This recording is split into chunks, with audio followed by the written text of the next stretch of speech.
Film के start में हम एक आदमी को जंगल में भागता हुआ देखते हैं, जिसके पीछे कोई डिमोनिकली पोजेस्ड आदमी लगा हुआ था। आगे जाकर वो एक दरख्त के पीछे छुप जाता है और जब वो पोजेस्ड आदमी वहाँ आता है तो वो उसे मारने लगता है और फिर कुछ पढ़ते हुए डेविल को एक्सपोज करता है। इसके साथ ही मूवी कट ऑफ होती है और हम एक कपल डेमन और जेनेल को देखते हैं, जो अपनी बेटी कैरोलाइन का बर्थडे सेलिब्रेट कर रहे थे। पार्टी में डेमन का एक दोस्त पादरे भी होता है, जो कि प्रीस्ट था। वो डेमन से रात कहीं चलने की बात कर रहा था, जिसे जेनेल सुन लेती है और डेमन से नाराज हो जाती है। रात को डेमन कैरोलिन को स्टोरी सुनाकर सुलाने की कोशिश करता है, मगर कैरोलिन उसे मॉन्स्टर की स्टोरी सुनाने के लिए कहती है। डेमन उसे फिर भी ये कहकर सुला देता है कि वो मैं कल सुनाऊंगा। उसके बाद वो जेनेल के पास जाता है, जो कि अभी तक उससे नाराज थी। असल में डेमन को एक डेविल ने पोजेस कर रखा था और उसका एक फेल एक्सोर्सिज्म भी हुआ था, जहाँ से उसने बहुत मुश्किल से सरवाइव किया था, जिसकी वजह से उसके अंदर अब कुछ एबनॉर्मल एबिलिटीज आ गई थी और उनको यूज करके वो पोजेस्ड लोगों की मदद किया करता था। वो अपने फ्रेंड पादरे के साथ मिलकर उन लोगों का एक्सोर्सिज्म करता था। उस दिन भी पादरे उसे ऐसी किसी जगह चलने के लिए कह रहा था।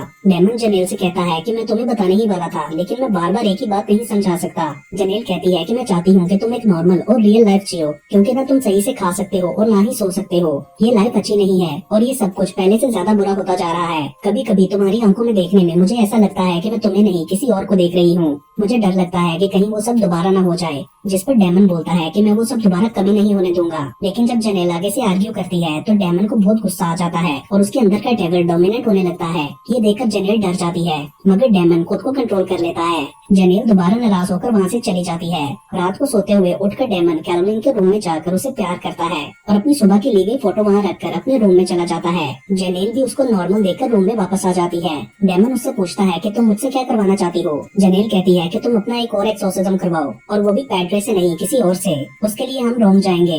डेमन उसकी बात मान जाता है, लेकिन वो कहता है कि मैं आज का प्लान खत्म नहीं कर सकता, क्योंकि मैंने उनसे कमिटमेंट की हुई है। कल तुम जहाँ कहोगी हम चलेंगे। जिसके बाद जेनेल भी मान जाती है। देन डेमन पैड्रे के साथ एक आदमी डेल के घर जाता है, जो कि पोजेस था। वहाँ उनकी दोस्त साई भी उनकी हेल्प के लिए आती है। फिर वो तीनों डेल के पास जाते हैं, जो कि रात के इस वक्त लकड़ियाँ काट रहा था।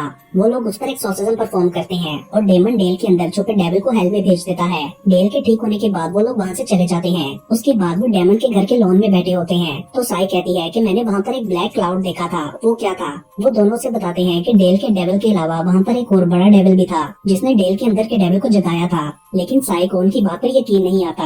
पैड्रे कहता है कि इसको मानने के लिए फेथ की जरूरत है। डेमन को घर के अंदर से कोई आवाज आती है और वो देखने जाता है। पीछे साई पैड्रे से पूछती है कि डेमन के अंदर डेविल कैसे आया, जिस पर वो कहता है कि हम अफगानिस्तान में थे और उस दिन इसका 18th बर्थडे था और तब एक केव में उसे एक डेविल ने पोजेस कर लिया। फिर हमें एक प्रीस्ट मिला जिसने इसका एक्सोर्सिज्म किया, मगर वो डेविल को निकाल नहीं पाया और तब से ही डेमन हाफ ब्रीड है, आधा इंसान और आधा डेविल। साई पूछती है कि उस डेविल का नाम क्या है, जिस पर पैड्रे बोलता है कि डेमन कभी भी उसका नाम नहीं बताता, लेकिन वो बहुत ही वर्ष है। तभी अचानक उन्हें अंदर किसी के चीखने की आवाज आती है और वो भागकर देखने जाते हैं, जहाँ जेनेल डेमन की तरफ चाकू पॉइंट करके खड़ी होती है और वो चिल्ला रहा होता है। वो पैड्रे से कहता है कि ये जेनेल नहीं है, तुम इसकी बात मत सुनो। पैड्रे बहाने से जेनेल के हाथ से चाकू ले लेता है। डेमन अपने तरीके से उस पर एक्सोर्सिज्म कर रहा था, मगर साई को लगता है कि डेमन जेनेल को परेशान कर रहा है। वो उस पर गन पॉइंट करके उसे रुकने का कहती है, लेकिन अचानक ही जेनेल साई को डेमोनिकली काट कर मार डालती है। यानी वो पोजेस्ड हो चुकी थी और डेमन उसमें से डेविल को बाहर निकालने की कोशिश कर रहा था। जेनेल पैड्रे को धक्का देकर डेमन के सामने चली जाती है।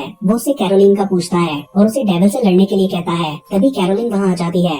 डेविल उसकी तरफ बढ़ने लगता है, मगर डेमन उसे वापस रूम में भेज देता है और यहाँ पर जेनेल के अंदर का डेविल गुस्से से अपना नाम रिवील करता है। उसका नाम यमोरा था। उसके बाद वो कैरोलिन के रूम की तरफ बढ़ने लगता है, तो पैड्रे डेमन के मना करने के बावजूद जेनेल को शूट कर देता है, जिससे उसकी मौत हो जाती है। डेमन उसके मरने पर बहुत दुखी होता है। कैरोलिन भी रूम से आकर ये सब देखती है।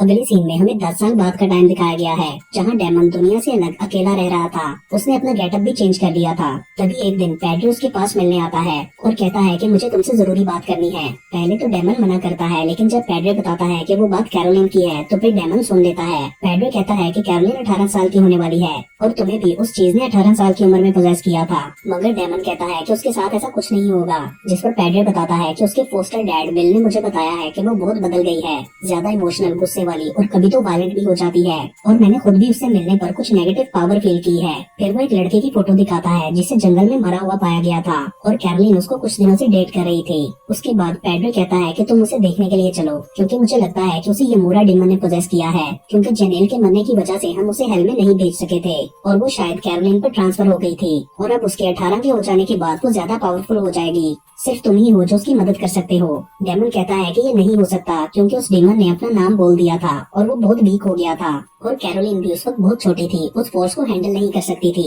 लेकिन फिर वो उसके साथ चलने के लिए मान जाता है, क्योंकि पेड्रो कहता है कि अगर मेरी बात 1% भी सही हुई तो ये बात बहुत रिस्की होगी। उसके बाद वो दोनों कैरोलिन के डैड बिल के घर जाते हैं। वहाँ पर एक डेप्यूटी ऑफिसर आया होता है जो कि कैरोलिन से इंटेरोगेट करना चाहता था उसके बॉयफ्रेंड के मर्डर केस में। बिल उसे बहाना बनाकर टाल देता है कि कैरोलिन अभी घर पर नहीं है, और हम देखते हैं कि कैरोलिन घर के अंदर ही है। डेमन बिल से उस लड़के के मर्डर का पूछता है। वो कहता है कि कैरोलिन का इससे कोई ताल्लुक नहीं। वो ये भी कहता है कि मैं डिमोनिक पोजेशन पर बिलीव नहीं करता। तो डेमन बोलता है कि अब तुम बिलीव करने लगोगे।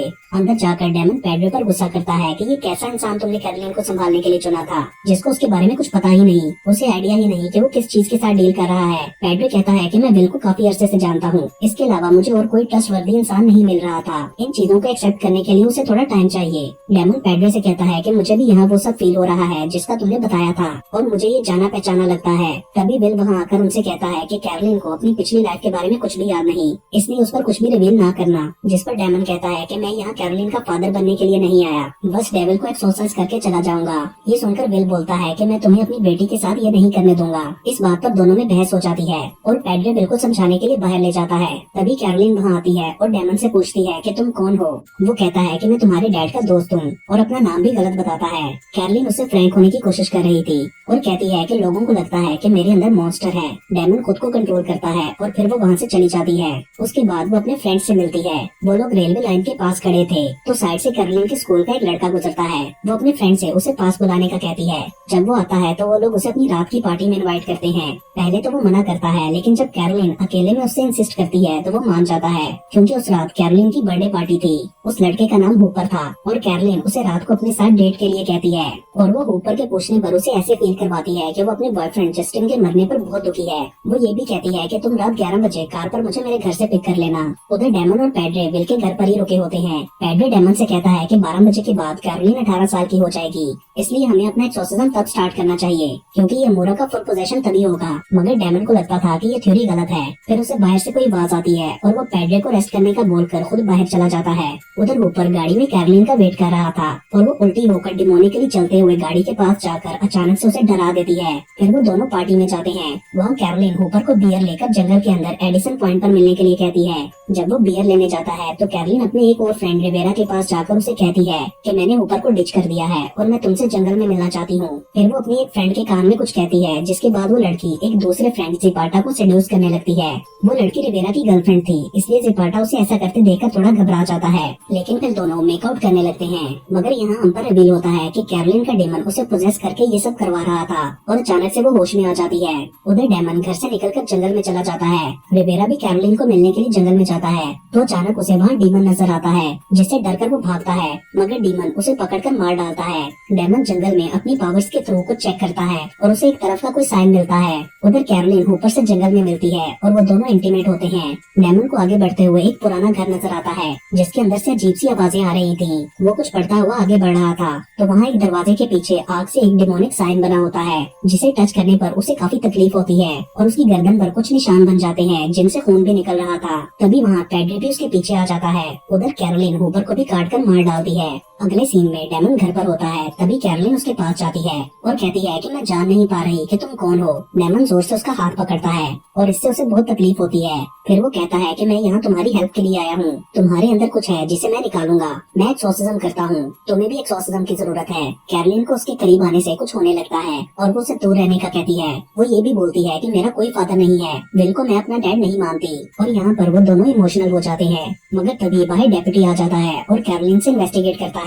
वो रिवेरा का पूछ रहा था। कैरोलिन कहती है कि मैं इसे नहीं जानती, जिसके बाद बिल डेप्यूटी से डील करता है और कैरोलिन रूम में वापस चली जाती है। दूसरी तरफ डेमन अपने स्टाइल में कुछ प्रेयर्स कर रहा था तो पेड्रो से पूछता है कि उस घर में तुम्हारे साथ क्या हुआ था, तुमने वहाँ क्या देखा। जिस पर वो बताता है कि मैंने वहाँ ये मोरा को देखा, उसने खुद को मेरे सामने शो किया और अब सब कुछ मुझे क्लियर हो गया है, मैं जान गया हूँ वो कहाँ है। ये सुनकर पेड्रो थोड़ा परेशान हो जाता है और डेमन पर अपनी गन पॉइंट कर लेता है। इससे पहले कि वो कुछ करता, बाहर से गोली चलने की आवाज आती है और डेमन बाहर भाग जाता है। वो लोग देखते हैं कि डेप्टी ने एक बंदे पर गोली चलाई है जिसे डेमन ने पोजेस किया हुआ है। डेमन एक्सरसाइज करके उसके अंदर से डेविल को बाहर निकालता है। डेप्टी को ये सब देखकर कुछ समझ नहीं आ रहा था और वो उन्हें डिस्टर्ब कर रहा था, मगर विल उसे गिराकर हैंडकफ्स बांध देता है। अचानक कैरोलिन विल को बुलाती है और धक्का देकर नीचे गिरा देती है, जो कि उस वक्त डेविल के कंट्रोल में थी। अब डेविल ने उसे फुल पावर्स के साथ पोजेस कर लिया था, क्योंकि शायद अब 12 बज चुके थे। डेप्टी भी रेंगते हुए वहाँ आता है और कैरोलिन को देखकर डर जाता है। फिर डेमन और पैड्रे वहाँ आकर एक्सोर्सिज्म स्टार्ट करते हैं और विल को रूम से बाहर भेज देते हैं। विल डेप्टी के हैंडकफ्स खोल देता है। उधर घर में कुछ और वर्कर्स घुस आते हैं जो कि पोजेस थे और उन दोनों से लड़ने लगते हैं। अंदर डेमन और पैड्रे एक्सोर्सिज्म कर रहे थे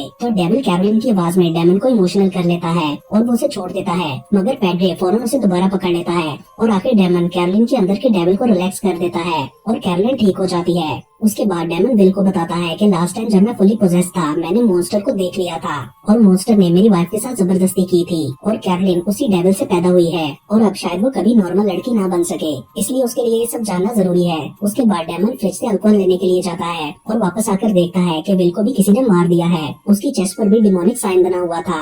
उसके बाद वो देखता है कि कैरोलिन भी अपने रूम में नहीं है। डेमन बाहर निकलता है तो उसे स्टोरेज रूम की लाइट जली हुई नजर आती है, जहाँ कैरोलिन छत से बंधी लटकी होती है। डेमन उसे नीचे उतारता है तो पीछे से कोई उसके सर पर मारकर उसे भी बेहोश कर देता है। होश में आने पर डेमन पैड्रे को अपने सामने देखता है, जो कहता है कि यमोरा को मैंने यहाँ बुलाया है और 10 साल हमने इसका वेट किया है और हम चाहते हैं कि तुम अपने अंदर के डेविल के ऊपर से अपना कंट्रोल छोड़ दो। लेकिन डेमन उसकी बात नहीं मानता और दोनों में लड़ाई होती है और पैड्रे के अंदर का डेविल डेमन से बात करता है और कहता है कि कैरोलिन इंसान नहीं है, तुम खुद को धोखा दे रहे हो, हम उसकी सोल को ले जाएंगे। साथ ही वो डेमन को काफी मारता है, लेकिन फिर डेमन भी अपने डिमोनिक पावर्स के थ्रू लड़ता है और पैड्रे के अंदर से डेविल को एक्सोर्साइज करके निकाल देता है। मगर इस सब में पैड्रे की डेथ हो जाती है, जिसके बाद डेमन बहुत दुखी होता है। एक्चुअली डेमन के अंदर वाले डेविल का यमोरा के साथ कोई रिलेशन था और वो उसे पाना चाहती थी, इसलिए वो डेमन के पीछे थी। लेकिन क्योंकि डेमन का अपने अंदर के डेविल पर कंट्रोल था, इसलिए यमोरा उसे हरा नहीं पा रही थी। अगले सीन में वो कैरोलिन के साथ बैठा होता है और कैरोलिन बताती है कि मैं अभी इस घर से जा रही हूँ,